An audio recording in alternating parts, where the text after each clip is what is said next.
Hello and welcome to MindShifters Radio. I'm Tim Hayes. I'm your host for the first hour, and today is Monday, March 15th, 2021. It is the 74th day of the year, and as always, we're grateful to everyone who's joining us here today, whether you're listening live or listening through the archives, as we spend another couple of hours teaching and supporting people in using some of the most powerful, effective, efficient, and accessible tools I've ever discovered in my over 46 years of living life and doing therapy. And as always, these tools are available absolutely free at whyagain.org. If you go to that website and click on the red and white bullseye, it will take you to a page where you can download and read Chapter 24 of Dr. Michael Ryce's book. His book is titled, Why Is This Happening to Me Again? And that chapter of his book is a narrative description of the primary tool in this work.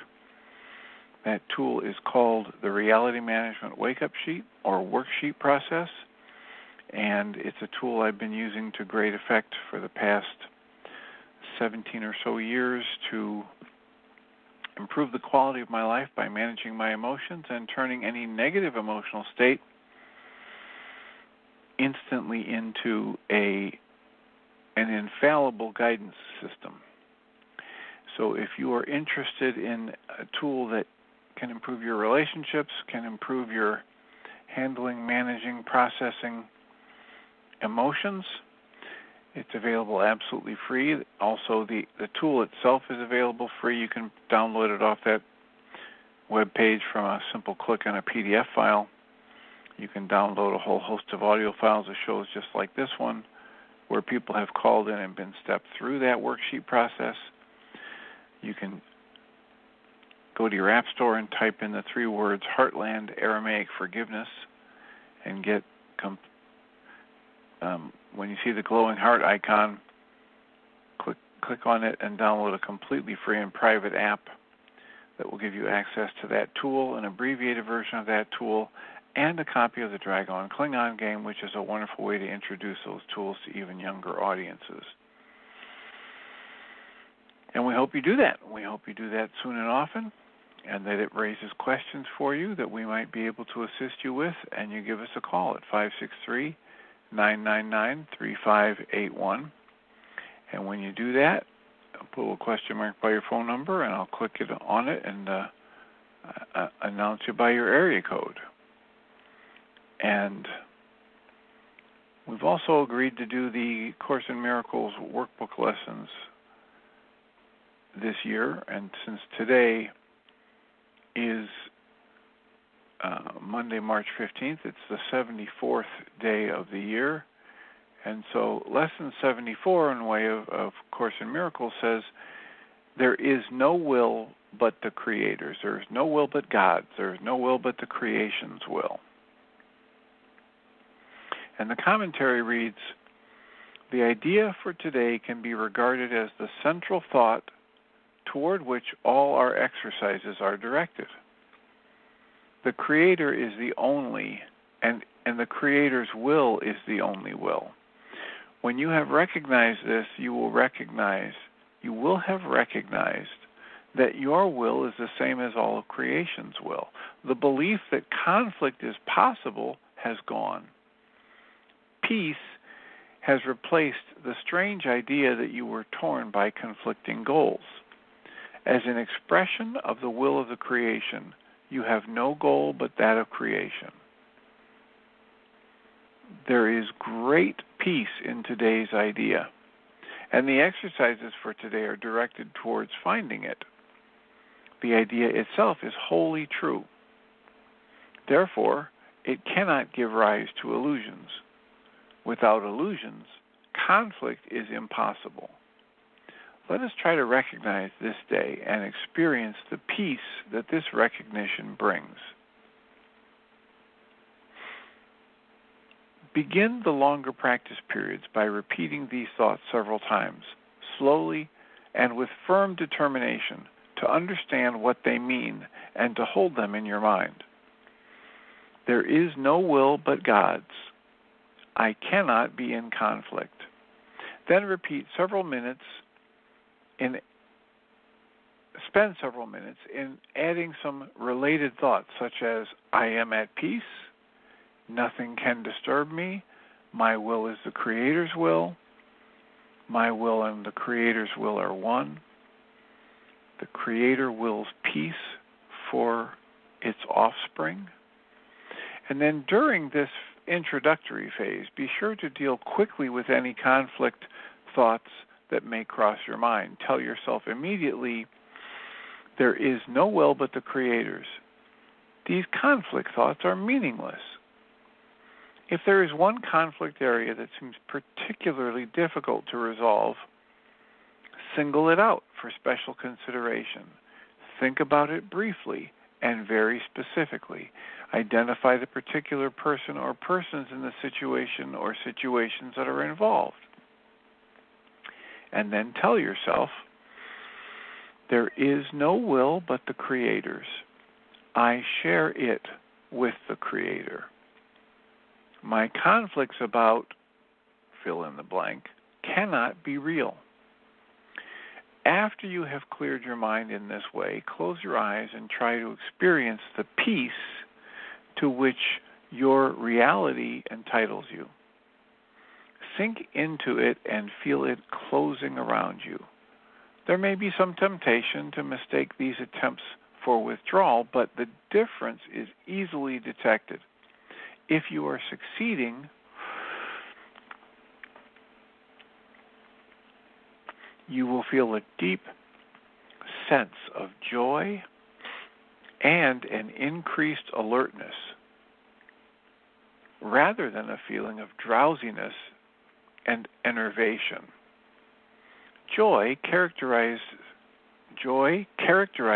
peace. By this experience, you will recognize that you have reached it. If you feel yourself slipping off into withdrawal, quickly repeat the idea for today and try again. Do this as often as is necessary. There is definite gain in refusing to allow retreat into withdrawal, even if you do not experience the peace you seek. In the shorter periods, which should be undertaken at regular and predetermined intervals today, say to yourself, there is no will but the Creator's. I seek its peace today. Then try to find what you are seeking.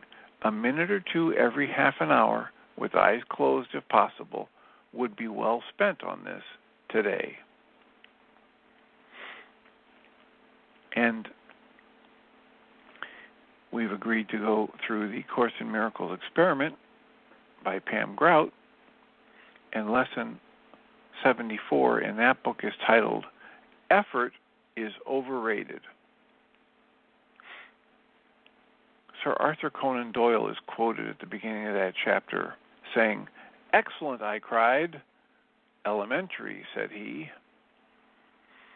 Pam writes, if you really want to change your life, ditch the struggle. Throw overboard the idea that you have to do more and try harder.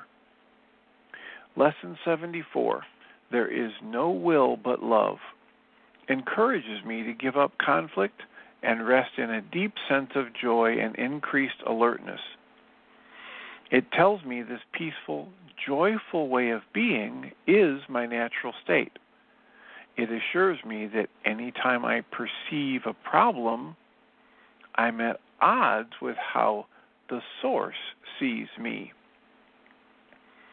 I spend the first few minutes of the longer periods scouring my mind for secret beliefs in scum and villainy, and then, after dismissing each one, I sink into deep, fathomless peace.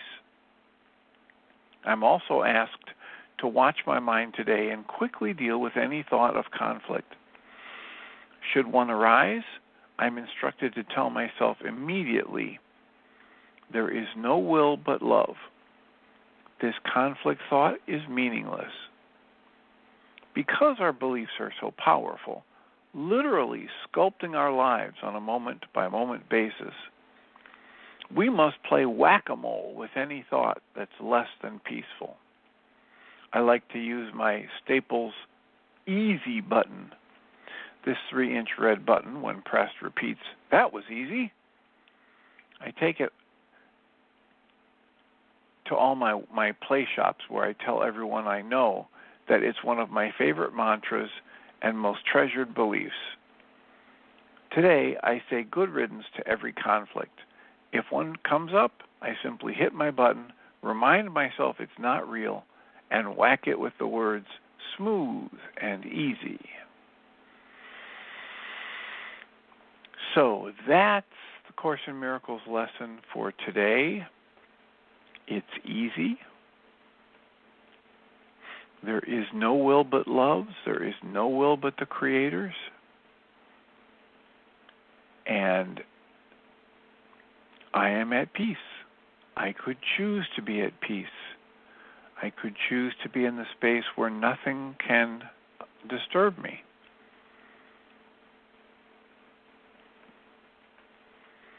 So our call-in number is 563-999-3581. And if you call that number and press 1, we can have a conversation. I had the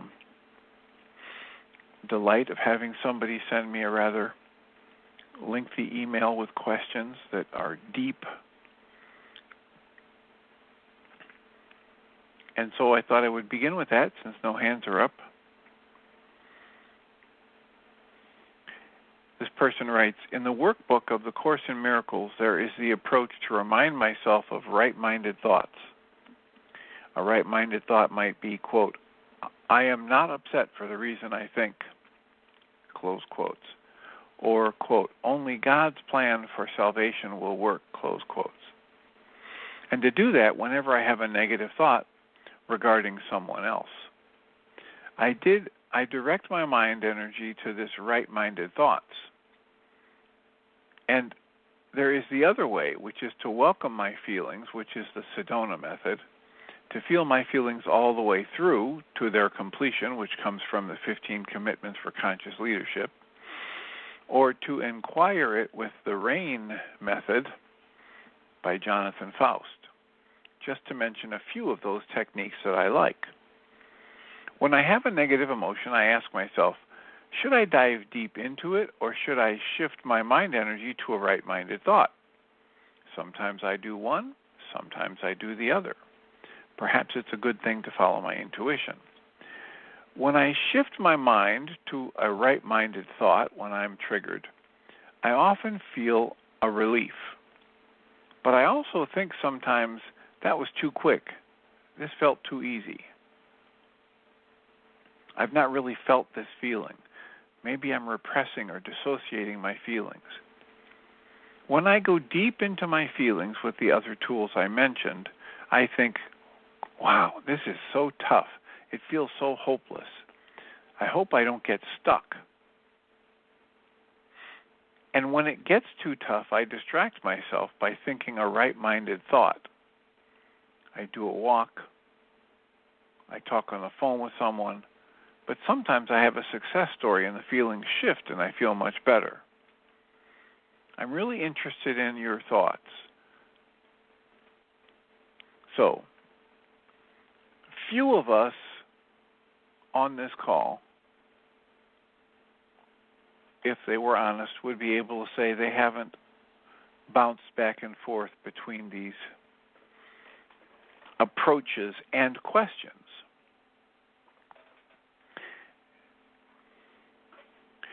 And my first and simplest answer is do whatever works for you.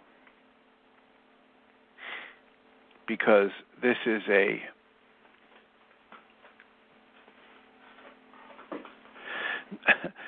at least this portion of the MindShifters radio show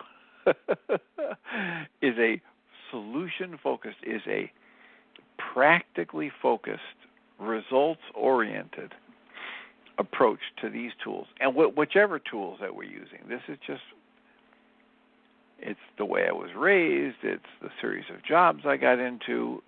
I tend to be results-oriented. So if people tell me, I don't need those worksheets, I just think a positive thought and I'm good for the day. And I think, okay, then do that. And if people tell me, you know what, no amount of positive thinking is resolving my problems, and I say, okay, then try some tools. And if they tell me, oh, these tools don't work for me, I say, okay, try some other tools. So the first answer to the question is, do what works for you. And if you're getting good results using Ho'oponopono or Byron Katie's work or the Sedona release method or Michael Ryce's worksheet, stick with what you're doing that's working.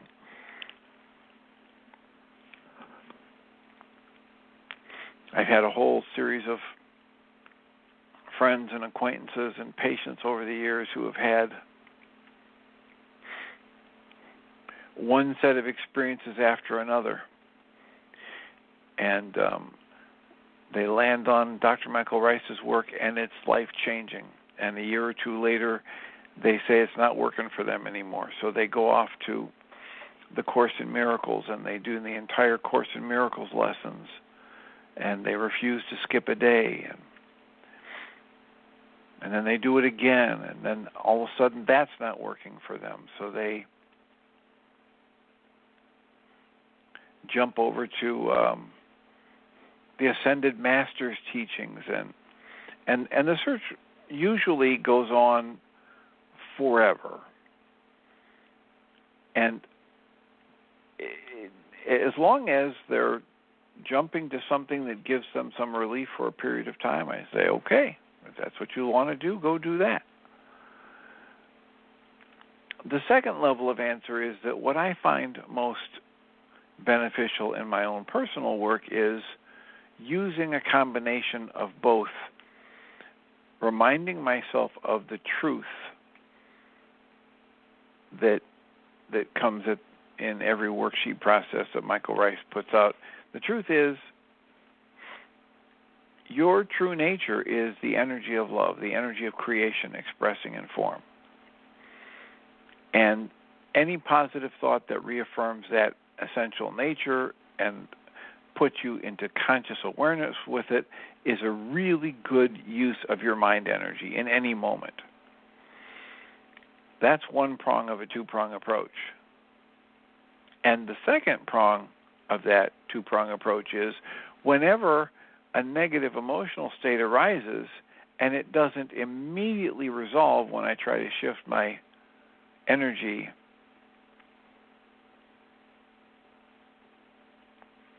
then I pick up a tool, whichever tool seems to work best for me, whether it's the Byron Katie work of questioning my thoughts, because we understand that only belief in negative thoughts creates the impact of those negative thoughts in my emotional system and basically all of the emotional suffering in my life, or whether you pick up Michael Ryce's worksheet, which basically does the same thing in a little bit different structured format, or Ho'oponopono, or the EFT tapping, or any of a host of other core tools that work very well if they're applied well.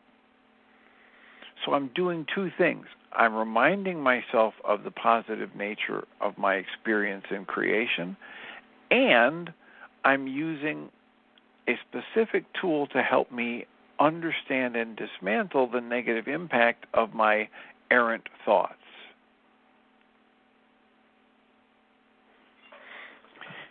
I think we had a discussion going the other day about, is Byron Katie just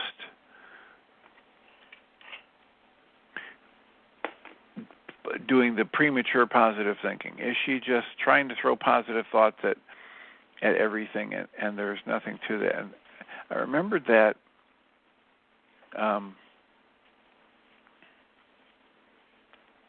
and I was listening to the latter part of her book, 1,000 Names for Joy, and it just said, oh my gosh, we got to talk about this, because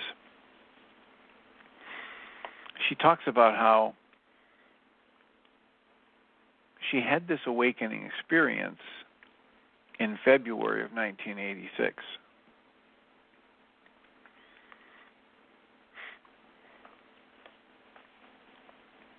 And what happened was she had checked herself into a halfway house in Los Angeles after after years of suicidal depression. So, depending upon which account you read, it was 10 years, it was 12 years of being severely depressed and anxious.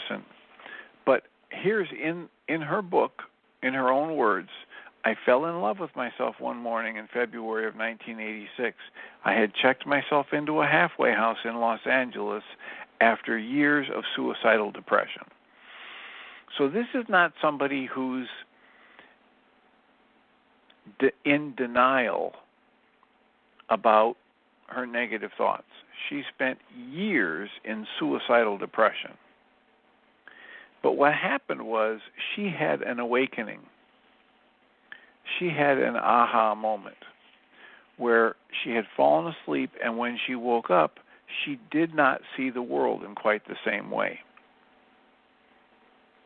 And she felt like there was another consciousness, a clarity of consciousness that was looking through Katie's eyes.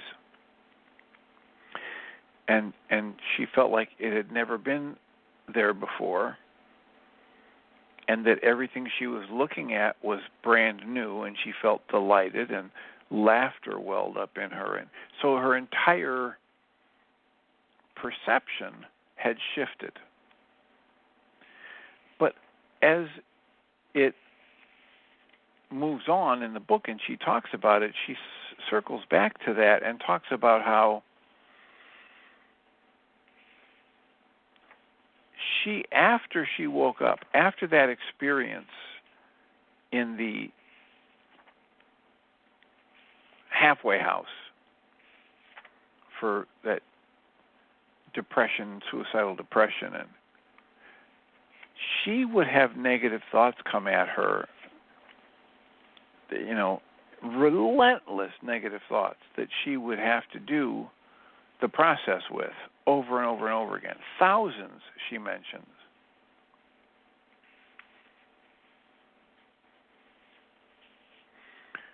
Another point in the book, she says, for 10 years before February of 1986, I was depressed.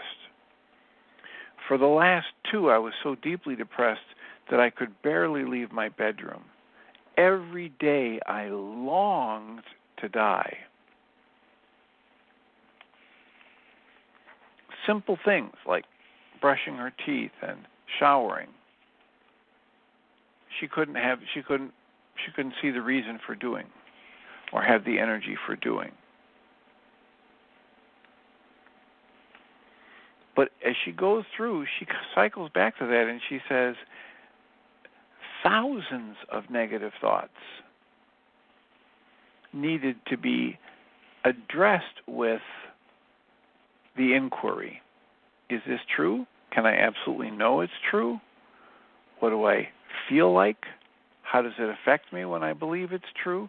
What would my life be like if this weren't true? If I didn't have this thought?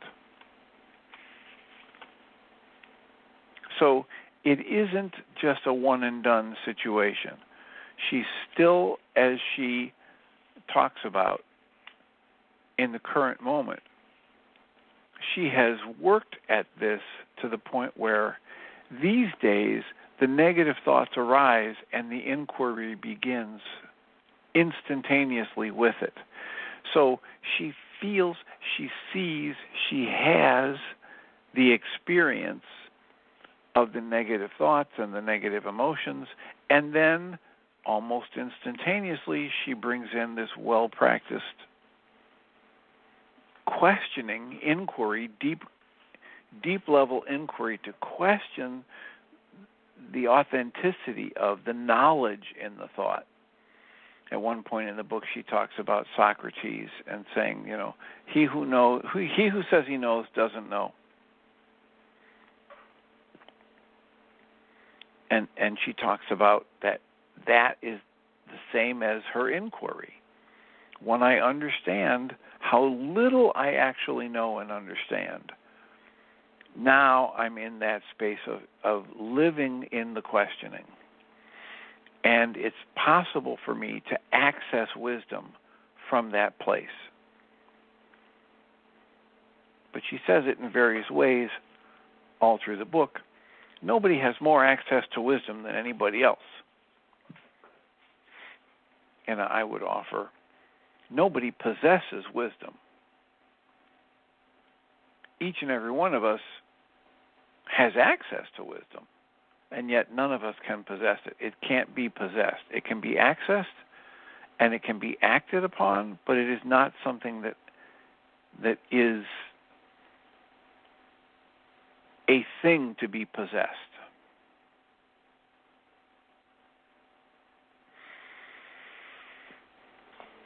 So in answer to the questioner, I would continue to use whatever tools seem to work for me most often. And if I had a fear that I was going to get stuck, if I allowed myself to feel these emotions fully and process through, as it gives me the direction to do in the 15 Commitments of Conscious Leadership, then I would do whatever worked for me, either shift over to a positive thought or shift into Byron Katie's questions. Can I know it's true? Can I absolutely know it's true that I'm going to get stuck in here, in this negative experience? And or I would pick up a Michael Ryce worksheet and work to dismantle the negative emotion as it was being experienced by me in that moment, and the negative thoughts that are accompanying it and or driving it.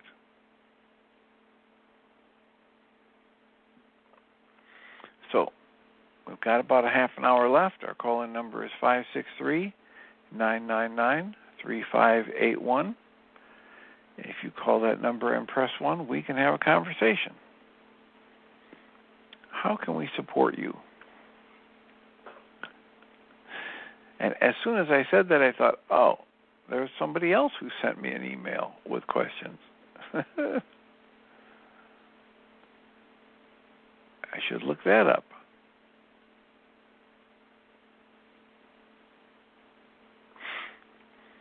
Here's a question. Why is it so much easier to react, judge, and criticize than to love in some cases? I hope the habit of seeing the highest and best in self and others gets the upper hand soon.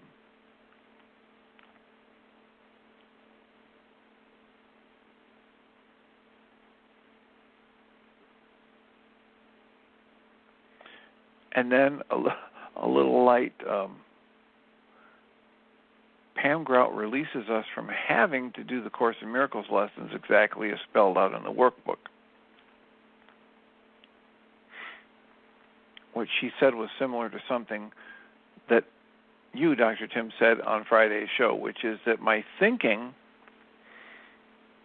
that it was, quote, sincere prayer, close quotes, that caused love to show up and stay for 3 days. I hadn't realized how we all have connected the shoulds to many things. You know, it is not a matter of if you do things the right way, then you'll be blessed. It's a matter of you're already blessed. This life is a blessing, and you get to experience the impact of the thoughts you believe in. So area code 541, you're in the air. Who do we have? Good morning, Dr. Tim. This is Celinda. Good morning, Celinda. What are your thoughts today? I just wanted to mention on your comment about we don't possess wisdom, we just have access to it. It seems like everything I try to possess, I turn into an object. And wisdom doesn't have anything to do with material objects other than how do we relate to them that we perceive. If that makes any sense, it's a thought, and I haven't really fleshed it out or anything, but I just had that impression, everything I try to possess, I turn into an object. Yeah, and if I'm saying that the wisdom is in the thought or the wisdom is in the words, I'm missing the point, because it's wisdom is so many people define it so many different ways. I remember as soon as I said wisdom is, my brain said, yeah, remember Guy Finley's definition for wisdom is the gradual erosion of the belief that you're separated or separate from anyone or anything. So that's a definition that somebody gives for wisdom, the gradual erosion of the false belief that you're separate. What I was going to say before that popped into my head was that wisdom is actually this, in the way a lot of people describe it, it's like the blueprint for how to apply knowledge in a way that will be beneficial to yourself and everybody else. So, you can define wisdom in all these different ways, but the fact of the matter is, it isn't words written on a page, and it isn't some object, as you're talking about, that can be possessed or stored away. It's a very fluid,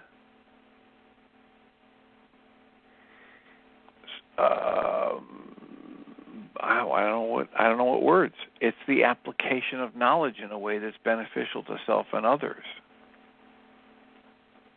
So. Right. Now, I'm glad you mentioned that and fleshed that out some more, because I remember that in my understanding of what wisdom is, I would say that wisdom is the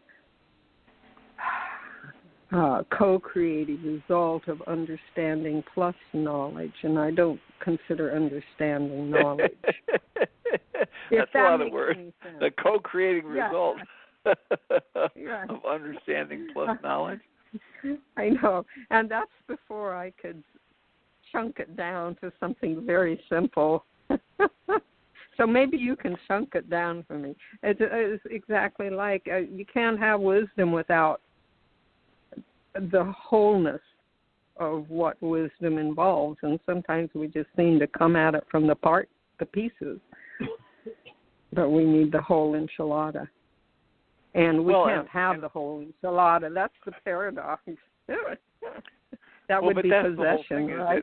That every time we use a word, it carries meanings that we have for that word, but we're not certain that anybody else who's hearing that word or seeing it written carries the same meaning for it. So what does it what does it mean to you? That's what it means to me in the moment, but you've added so much more essence to its meaning, and that's why I love to read so many different authors, is because there's so many share so many different perspectives. It doesn't have to be an author, because every time I do, it makes me more spiritually multilingual. I love that. Well, as long as being more spiritually multilingual, as you say, gets you better results in life, then go for it.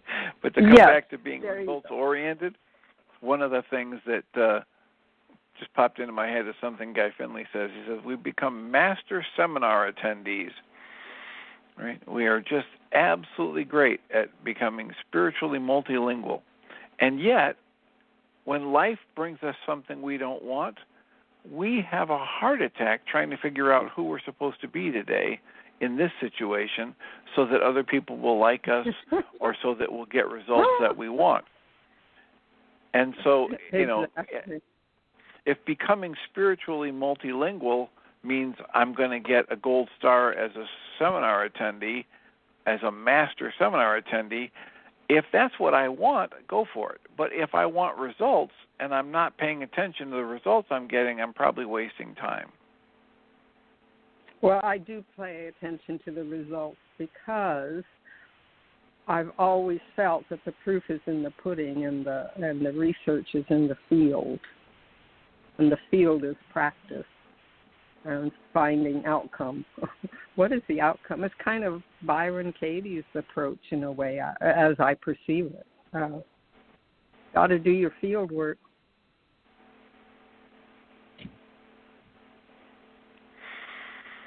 I would have to agree that if I'm doing something and it's working, I want to continue to do it. And everybody can be against it and tell me I'm wrong, and that's just perfectly okay with me. Thank you. That's a wonderful confirmation. All right. Anything else we can help you with today or support you with today? No, I'm complete in this moment, and I'm just very appreciative of the Aramaic Gospel and you and Michael and Jeannie and everybody else who supports this perspective. All right. Well, then, blessings, and thank you for the call. Blessings. Goodbye. So our calling number is 563-999-3581. If you have a comment or a question, press 1, and we will do our best to help you question it with open eyes and open mind. One of the questions I got had to do with people who are so miserable that they continually think about taking their own life or eventually do take their own life, and people who know they're going to be dying soon from an incurable disease, and the Hemlock Society and assisted suicide, and I don't usually get into that because it's so many people in our culture are trained to look towards others as external experts and then make up their mind or have them influence in one way or another. I like the ideas that come out of Byron Katie's work, where and it's very similar to Michael Singer's work, which is basically just, if you're arguing with what is, you're creating your suffering. So in that sense, any level of my saying this is bad, this is wrong, people shouldn't do this, is simply creating suffering for myself. If somebody's choosing to end their life and I say that's bad, that's wrong, that shouldn't happen, but yet people on a regular basis are choosing to end their life, I'm just arguing with actuality. And when I argue with actuality, I create my suffering.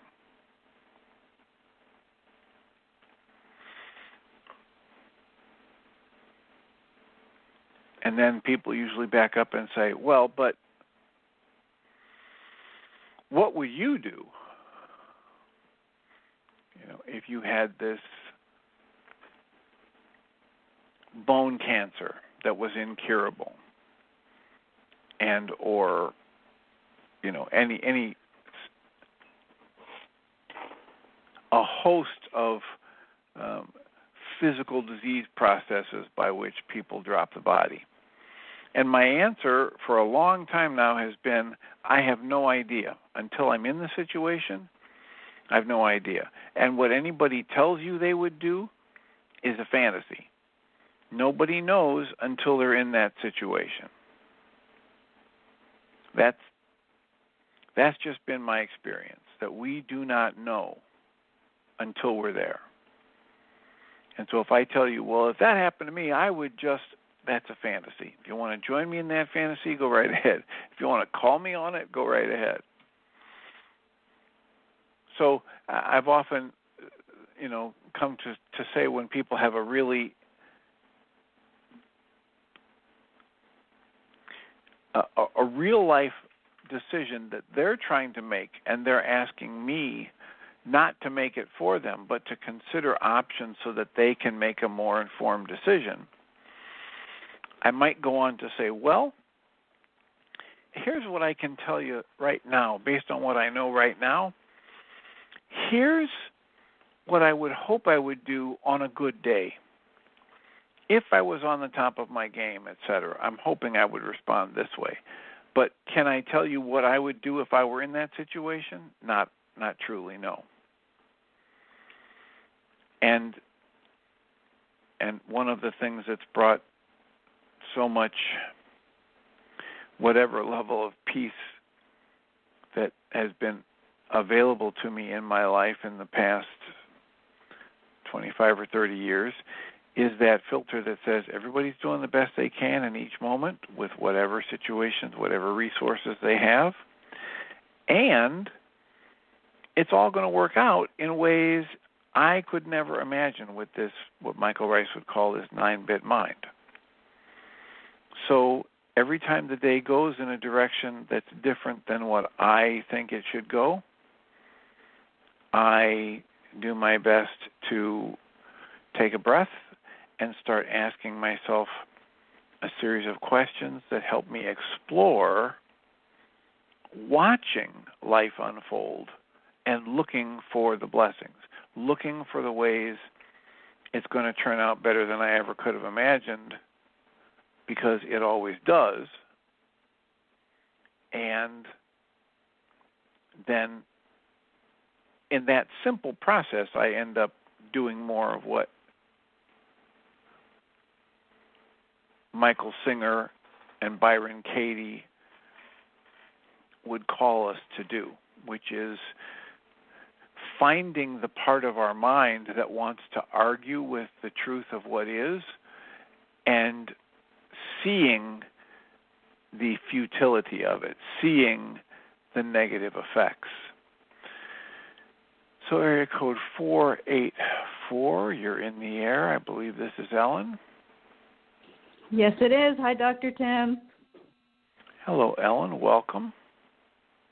Thank you. I just wanted to chime in with something that happened to me regarding committing suicide, taking your own life.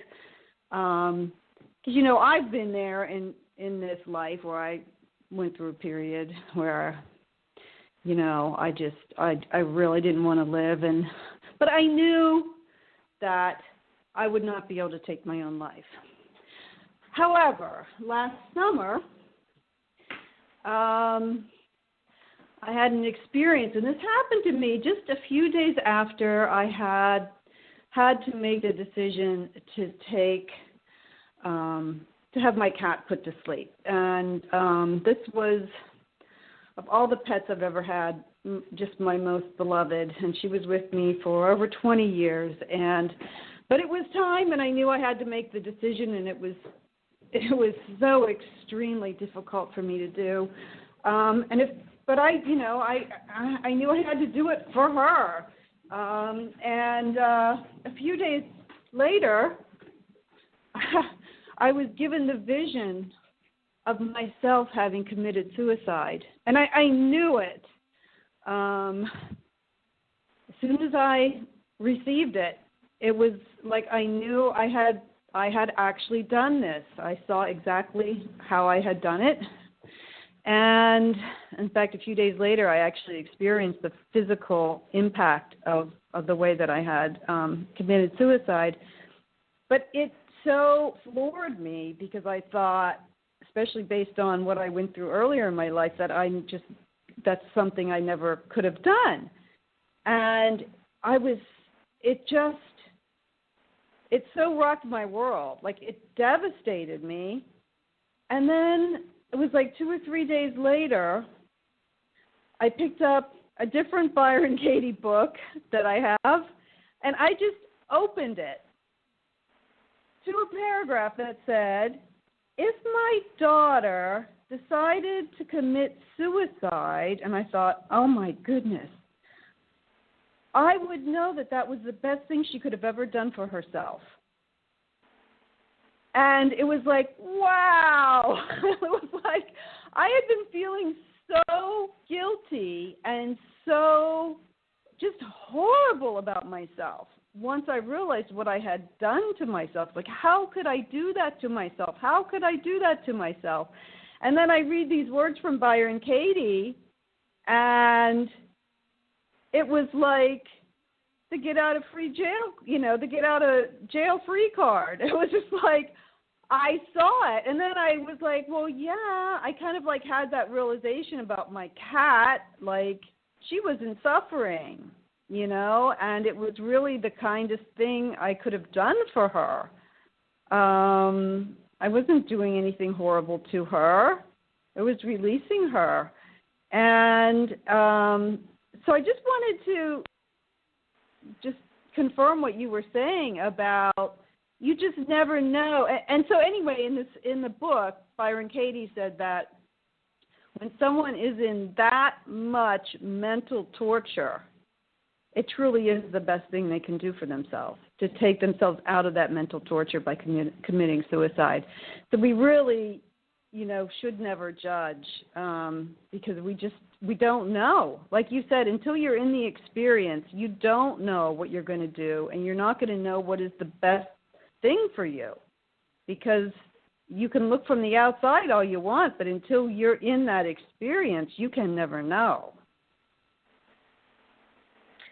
And now I'm so thankful for having been given that information, because it has explained so many things that have happened in this lifetime that I really I never would have understood if I hadn't known that this was something that had previously that I had previously experienced. So are you saying? So wait, Ellen, are you saying, just to be clear, that you became aware that in a previous life you had committed suicide? Well, it must have been or a you previous felt as life, though you'd committed suicide. But are you saying Pardon that me? you felt as though you committed suicide because you put your cat down? No. That this was something that had happened to me. I had experienced this, so obviously it had to have been in a previous lifetime. Okay. I saw it so clearly, and then, like I said, and it explained what was going on in my head. I mean, what I had seen was I had seen myself put a bullet in my head, and I had been having issues with my head for 3 or 4 years, and something just told me don't even bother going to the doctor, because you're going to go through all these tests. They're not going to be able to find anything, and it's going to be just a big waste. And then I actually experienced the effects of having done that. Like, I got thrown across the room. I mean, and I was so, my head was so off kilter for about a week that I could barely function, but then it just went away completely. All the effects of everything that I had been suffering with for years was gone. And I believe it was a healing. I mean, I needed to, I didn't do anything for it. It just, boom, it happened. And, I was given the vision and I processed it, and with the help of Byron Katie, I was able to really see that it was a gift I had given myself. It was the best thing I could have done. And then I was able to see, wow, how it had, I'd come in with all of that unresolved trauma. And so it explained so much of the experiences I had as a child. It just gave me such a wealth of information that, I couldn't have had otherwise. So I saw the gift in being given that information. And also then I had the physical healing. That's a good thing. And that if I'm holding that mind energy, if I'm believing this label of myself as being bad, wrong, damaged, broken, that is creating. That's a use of my mind energy, which we know is a creative force, and it's going to create my experience, like it or not. That's going to be the thing that creates my experience of my life, my belief that I'm damaged or broken or unlovable, etc. And it's tied to my pain. It's tied to my emotional suffering. It's tied to all those things that I say I don't want, and they're all self-induced nonsense, to use that acronym for sin that I like so much. That is a good one.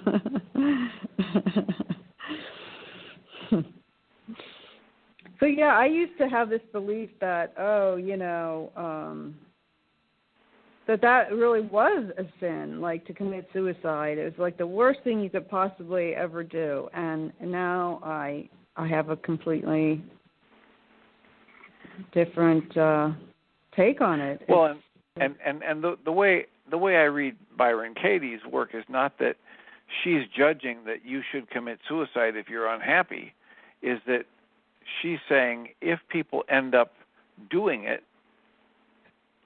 because it happened, we can know it was the perfect thing to have happened, because she's not going to fight with what happens. She knows that that's just going to induce suffering for her. And she's not going to tell people, you should go commit suicide. She's going to tell people, if you have someone that you love who ends their own life, you can know, because it happened, it was perfect in that sense, because it's life unfolding. And now what do you do with that? That's what's going to create your experience.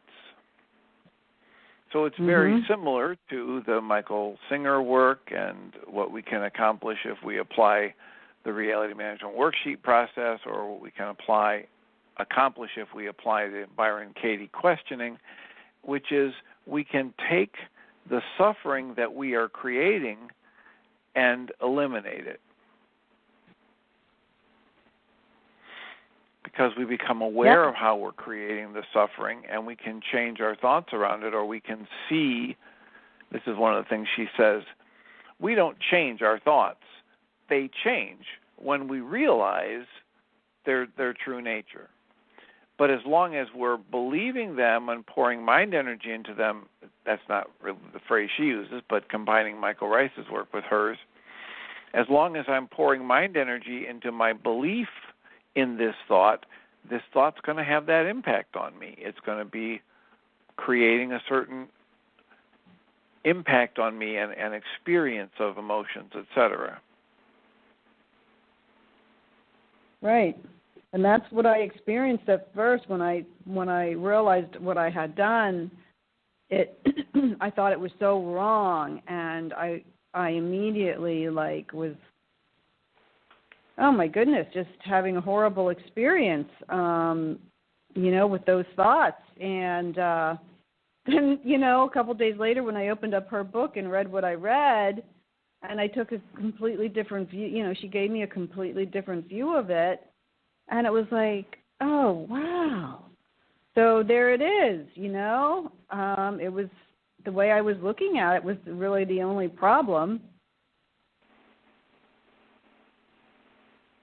And then I had the healing, so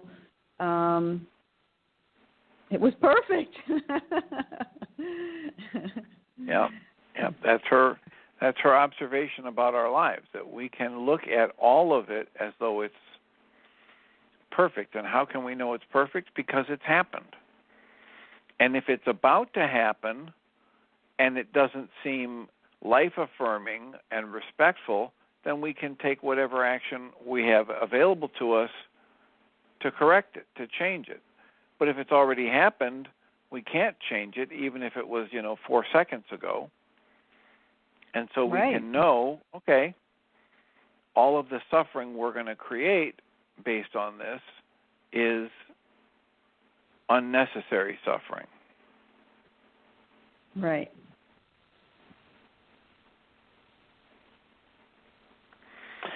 Well, anything else to share with us today in our last 4 minutes of the show?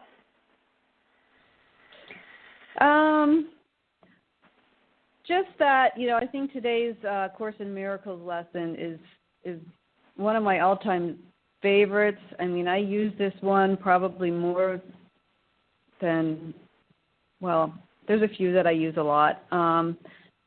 But whenever I really get into distress about something, this lesson